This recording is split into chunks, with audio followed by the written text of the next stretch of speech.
If I wanted strong bones after 60 without milk, I would do this. That's something I'm going to talk about today, so stick around. Hi, my name is Sachiaki Takamiya, a 63-year-old biohacker based on Japanese natural health and the author of Live Wiser, Not Smarter. Now, do you want strong bones? I bet you do, because bone health is very important, especially after 60. Injuries from falling are one of the major causes of death among senior citizens. So you want to avoid bone fracture as much as possible, and to do that, you need strong bone. By the way, I'm not a bone doctor or any kind of doctor. So if you have osteoporosis or any other kind of bone disorders, please consult your doctor first before trying any of the things that I'll talk about in this video. But I have reversed bone loss before at the age of 62. And I shared with you in this video called 21% stronger bones in a year at 62. Yes, it is possible. No calcium supplement needed. So what I did was I took this bone test called quantitative ultrasound of bone, and then I took the same test twice at the age of 61, and then the next year, the age of 62. And then if you look at the compared to young adult mean, that means compared to the average peak bone mass of a young adult. So at the age 61, it was 102.4%, but at the age 62, it went up to 123.4%. So increased by 21%. And then when you look at compared to age matched, so at age 61, it was 118.6%, but at age 62, it went up to 143.9%, increased by 25.3%. And in the video, I shared with you how I did it. So basically, I did it through diet and exercise. But it was about 1.5 years ago, and since then, there has been a lot of updates. I've tried different measures, and then now I have a much better understanding of the bone health. So that's something I'll be sharing with you today. But this method is without milk. Now, many people think milk is important for your bone health, but you can do that without milk. Milk is okay, but one problem with milk is it has casein, which can be a cause of leaky gut. And there are some other problems with the dairy too. But anyway, today I'll share with you the method without using milk. So first, I'll talk about what nutrients support bone health. Not only calcium, other nutrients, and those nutrients are very important to support your calcium intake. And what foods are high in those nutrients? And then what types of exercise support bone health? And what exercise I personally do for bone health. So in the last year and a half, I tried different exercises, and I have come to a group of the best bone exercises, and that I'll be sharing with you. And then how I match diet and exercise. Now you understand about diet and exercise, but combination of the two is important. The timing of your meal, the timing of your exercise. Therefore, the last part is the most important. So you want to watch the video until the end. For those of you who just discovered this video today, this is the Ikigai diet channel, which is about how to increase health span for people over 50 or 60. I am the author of 4 books. I usually cover things like diet, exercise, mindset, and anything else that is related to increasing health span. So if you're over 50 or 60 and interested in health span extension, please subscribe to this channel. Thank you. Okay, what nutrients support bone health? Basically, calcium, vitamin D, vitamin K2, and magnesium. There are other nutrients, but those 4 are the main ones. So what does each nutrient do? Calcium, the structural foundation, it is the hard material that makes up the bone matrix. Vitamin D, the absorption gatekeeper. It allows calcium to be absorbed from the gut into the bloodstream. Vitamin K2, the traffic controller. It activates the protein that glues calcium into the bone and keeps it out of arteries. And magnesium, the manager. It converts vitamin D into its active form and keeps the bone structure from becoming brittle. Therefore, when you take calcium, if you don't take vitamin D, then you cannot absorb calcium well. And if you don't take vitamin K2, then you cannot direct the calcium to the bones. And if you don't have magnesium, it can't support the vitamin D. So all four nutrients are essential for your bone health. What foods are high in those nutrients? For calcium, other than dairy, fish with edible bones, such as canned sardines or salmon. Sardines, for example, contain 350 to 382 milligram of calcium per 100 gram, and milk contains about 300 milligram, so more than milk. If you don't like canned food, you can always make canned food yourself. For example, you can pressure cook mackerel or salmon. For sardines, you don't need to pressure cook it. You can just grill it, and the bones become soft enough to be able to eat. Or you can have a niboshi, baby sardines, or jacko, even smaller baby sardines, and dried shrimp. They all contain high amount of calcium. Niboshi containing about 2,200 milligram, and then jacko containing 1,000 to 1,500 milligram, and dried shrimp containing 2,000 milligram. For the details of how to pressure cook mackerel, please watch this video. It is called Normal Store-Bought, Make Your Own Canned Mackerel.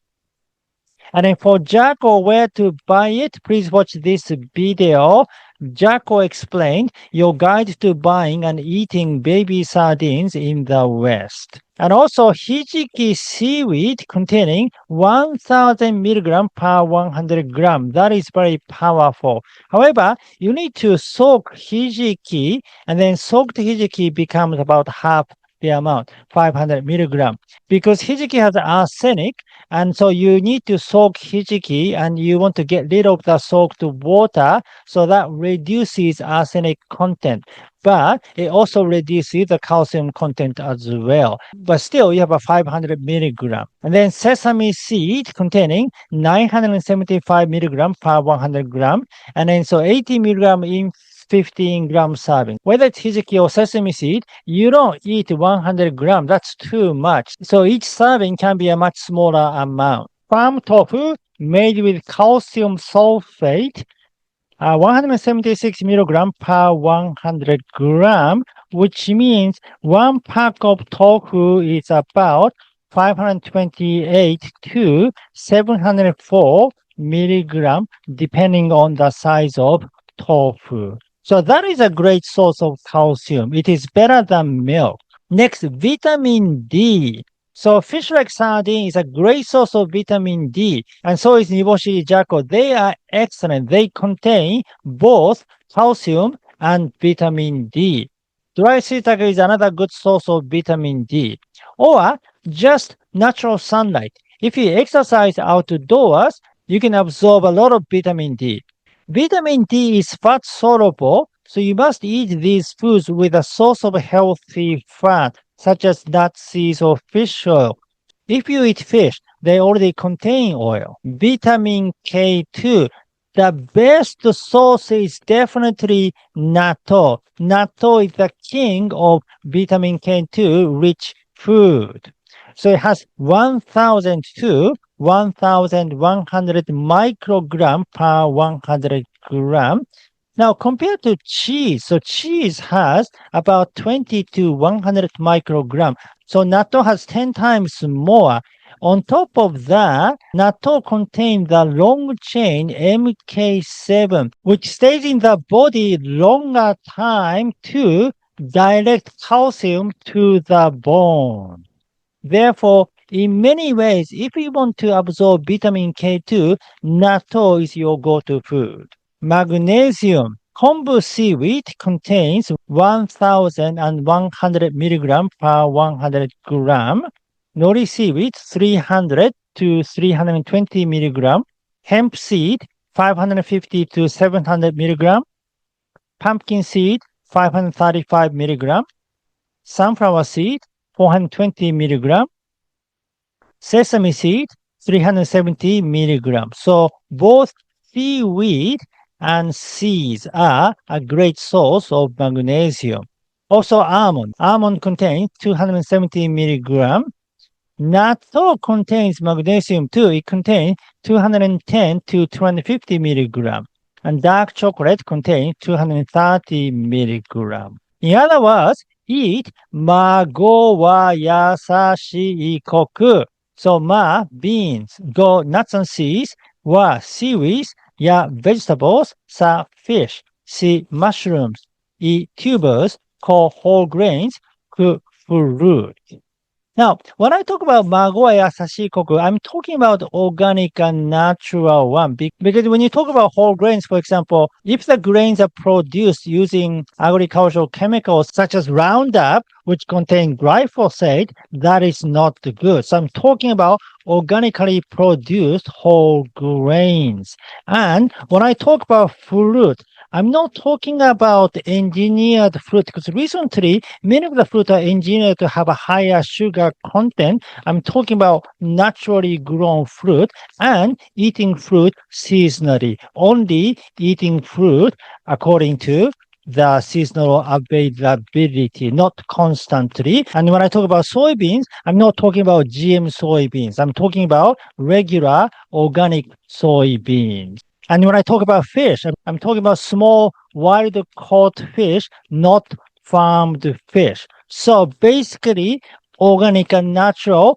when I talk about mago wa yasashi koku. But anyway, in the last video, I shared with you this wa food circle, which is a circle of mago wa yasashi koku, and said that this is the new paradigm, and this, the food pyramid, is still the old paradigm because they create hierarchy of nutrients, such as placing protein above other nutrients. But no nutrient is superior to other nutrients. All nutrients are important. They support one another. They have synergetic effect. And this bone supporting nutrient is exactly what I'm talking about. Calcium is not the only one. You need vitamin D, vitamin K2, magnesium. They all work in synergy. So that is the power of the food circle, not the food hierarchy. Okay, what types of exercise support bone health? According to National Institute of Arthritis and Musculoskeletal and Skin Diseases, the first one is weight-bearing exercises. These exercises produce a force on bone that makes them work harder, such as brisk walking, 3 to 4 miles per hour, 4.8 kilometers to 6.4 kilometers, that speed of brisk walking, or jogging or running, or tennis, badminton, ping pong, pickleball, and other racket sports, climbing stairs, or dancing. So any kind of movement that you land on the ground and there's a sort of impact to your bones. So the weight bearing exercise are really good. The next type of exercises are resistance training exercises. They add resistance to movement to make muscles work harder and become stronger. These exercises put stress on bones so they can make bones stronger as well, such as weight machines, free weights, resistant bands, or body weight.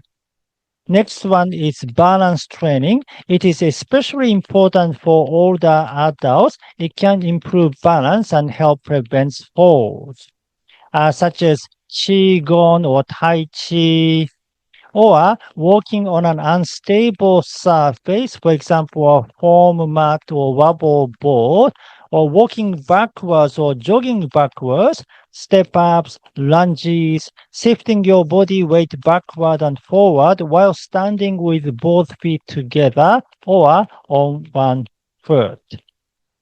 Okay, so what exercises I personally do for bone health? So in the last 1.5 years, I have tried different exercise for the bone, and this, group of exercises are the one I found the most optimal.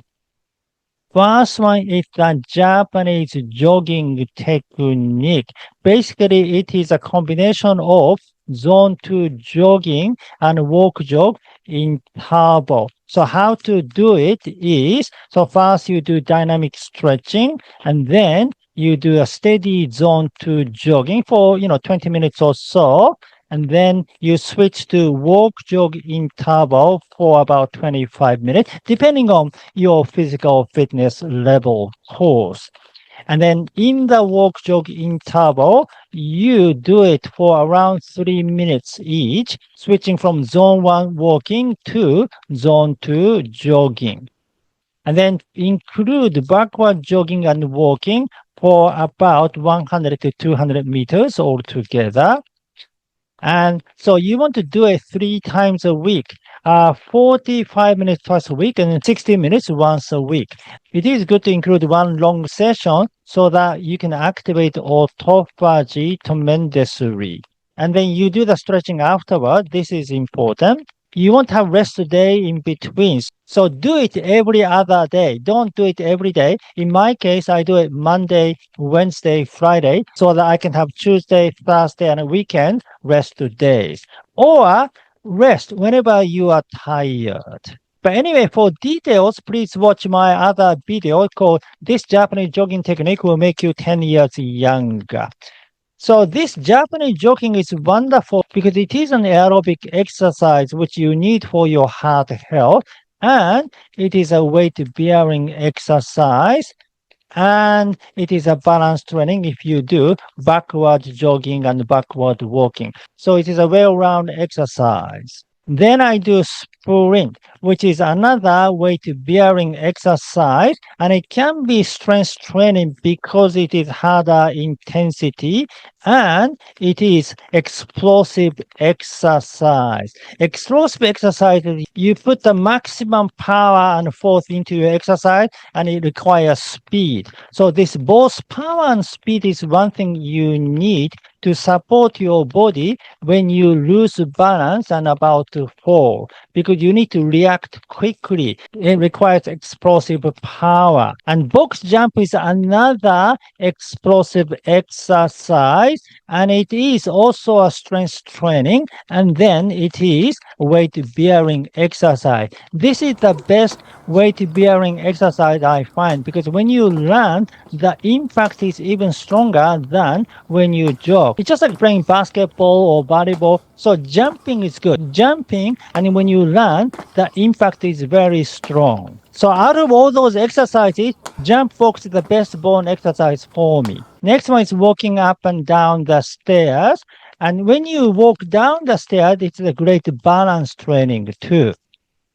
And then I do squat. That is the easiest strength training because you don't need any equipment. When you go to the gym, you have to carry certain things. But this is, you can do anywhere. You can do at home. You can do in the park. If that is not intense enough, you can always wear weighted vest, or you can carry a backpack or something to add strength.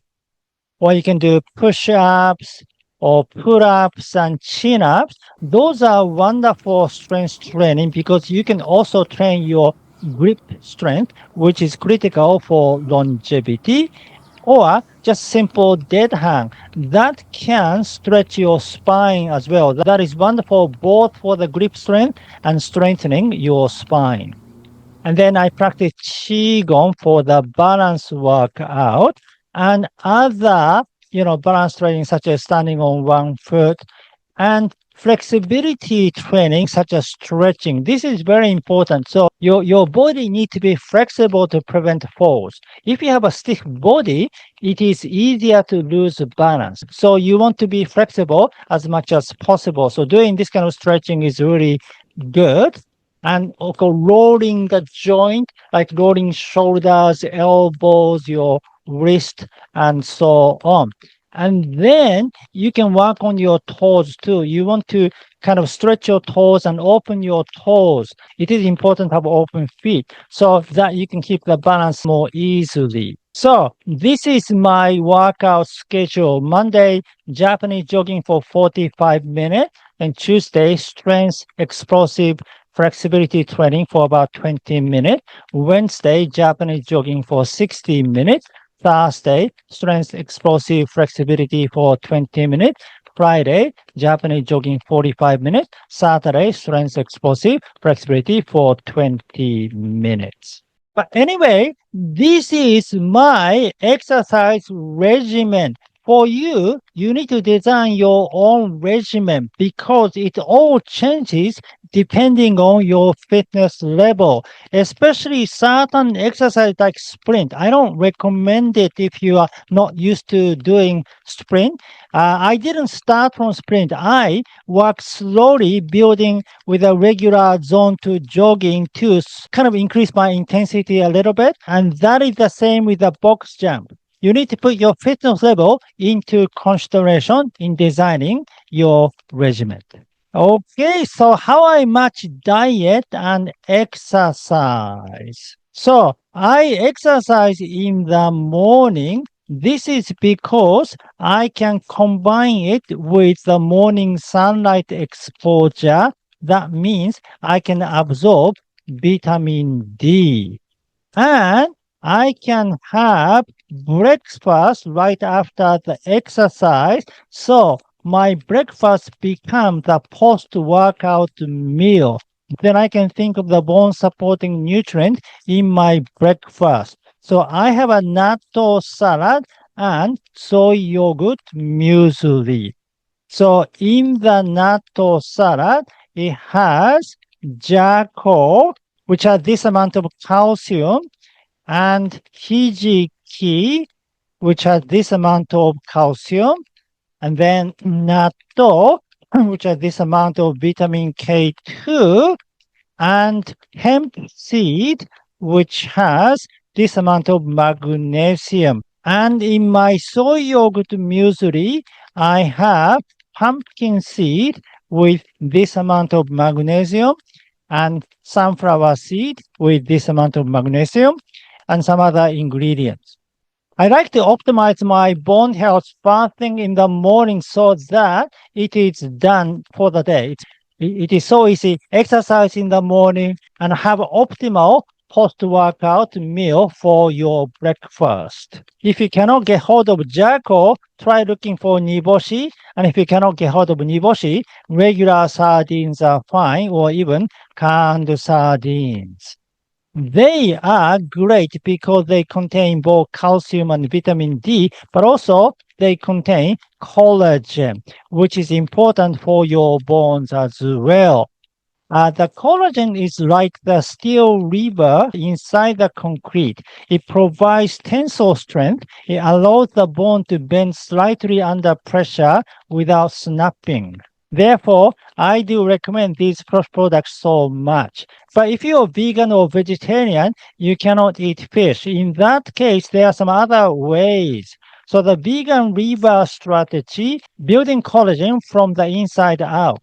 If you don't eat fish or meat, you cannot consume ready-made collagen. However, you can provide your body with the 3 essential pillars it needs to manufacture its own high-quality collagen matrix for bone health. Pillar 1, the raw materials, amino acid. Collagen is made of 3 primary amino acids, glycine, protein, and lysine. You must ensure you are getting enough of these specific building blocks. Glycine, the core, 1/3 of collagen is glycine.